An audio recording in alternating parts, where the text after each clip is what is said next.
అధికారికి ఏమంటాడు, నువ్వు టైంకి వెళ్ళకపోతే ఏమంటాడు అధికారి? గంటల లేక కట్ చేస్తాం అవసరమైతే. మన ఈ లోకపరంగా అధికారుల దగ్గర భయపడతాము, ఇలాగ పరలోకంలో జరగదు అనుకుంటున్నారా? ఖచ్చితంగా జరిగింది. ఈ అధికారికి ఎంత జ్ఞానం, ఎంత ఇది ఉంటే, ఇంత పట్టుదల ఉంటే మన అధికారికి ఇంకెంత ఉండాలి?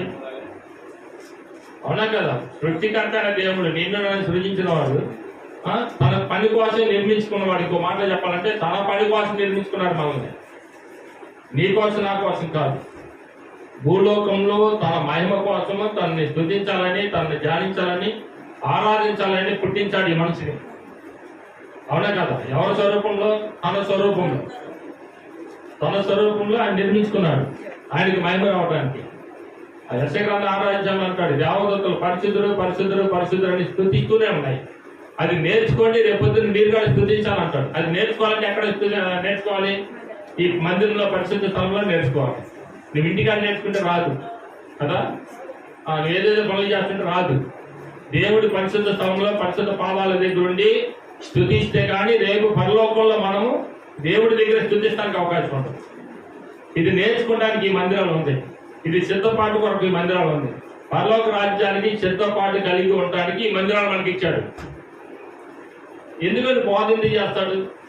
మనం కూడా 4 పాటలు పెట్టి తీసుకెళ్ళడానికి లేచి చక్కగా హ్యాపీగా ఎంజాయ్గా చేసుకొని వెళ్ళిపోవచ్చు ఏంటన్నట్టు. అవునా కదా?